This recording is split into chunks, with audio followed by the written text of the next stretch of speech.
Joining me now is Congressman Adam Schiff. He was an impeachment manager during Donald Trump's first impeachment trial. He was a member of the House Select Committee on January 6th, and he knows a thing or two about dealing with propaganda and all sorts of bullies.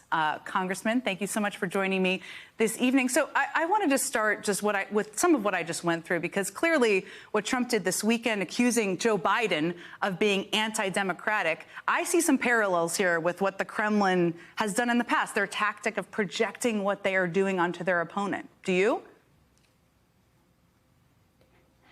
Absolutely. There's real method to Donald Trump's madness, and it's not a playbook that he created. It's one that has been used, I think, by autocrats the world over and for a long time, and that is accuse your opponents of what you do. Donald Trump's argument is really not that he's not corrupt or that he's not a liar. Rather, his argument is everyone is corrupt, everyone are liars. But I'm your crook, I'm your liar. You should be with me. And it's not just Donald Trump using this playbook. It's also Republicans in Congress. Donald Trump gets impeached on a legitimate basis twice.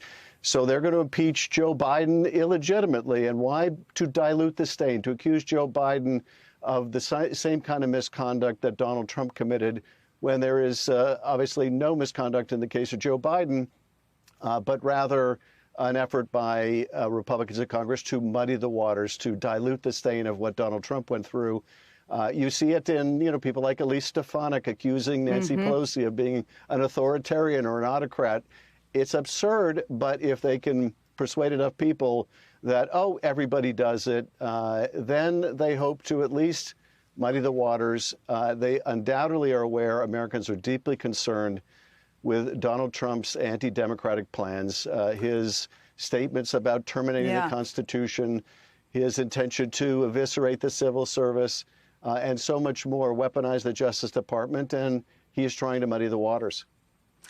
The muddying, it seems it's laughable, it's maddening, it's absurd, as you said, but sometimes it also works. That's why people keep doing it. I mean, what should everybody be doing to prevent this projection tactic from working? You're right. It seems almost laughable to hear Donald Trump accuse somebody of violating norms. I think that may be the first time we heard that word out of his mouth. But in terms of what we can do, I think you're exactly right. We have to be proactive. When we see, as we are now, Donald Trump saying that he would be winning in California and New York and these other states if only elections weren't rigged, we need to prepare voters for inevitable claims of rigging in the elections when they come. We saw in the last presidential cycle that Donald Trump said that if he lost his early lead, it would have been because of fraud. We need to get out ahead and remind people, no, the absentee ballots often look very different than the ballots cast on Election Day because Democrats use them more extensively than Republicans. So we need to remind people of the facts in advance. We need to expose what Donald Trump is saying and arguing. And, demonstrate the flagrancies of these falsehoods and keep, holding his feet to the fire. One of your former colleagues, Liz Cheney, just wrote a book. It's coming out tomorrow. Rachel Maddow's interviewing her shortly. She had this to say. I want to listen to something she had to say and get your thoughts on the other end. Do you believe if Donald Trump were elected next year that he would try to stay in office beyond a second term? That he would never leave office? There's no question. You think he would try to stay in power forever? Absolutely. So she's pretty confident he would just try to stay in power. We've seen that in other autocracies, and we've seen it work in other autocracies. What do you think? Well, I think she's absolutely right that Donald Trump will never leave office voluntarily. He just won't. And if anybody has any doubt about that, they should look at what he tried to do in the last presidential election. He lost. But they should listen to what Donald Trump has to say today.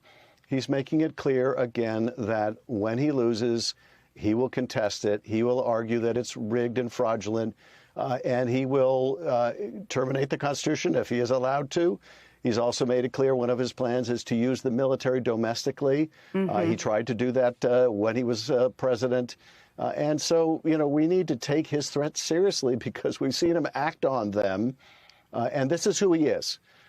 And I think part of what we're seeing also is his team must have told him that he is frightening people with all of his anti-democratic talk and plans. And he has never one to back down in any way. So his response is, I'm simply going to accuse them of what I'm doing. All that projection. Congressman Adam Schiff, thank you so much for joining me this evening.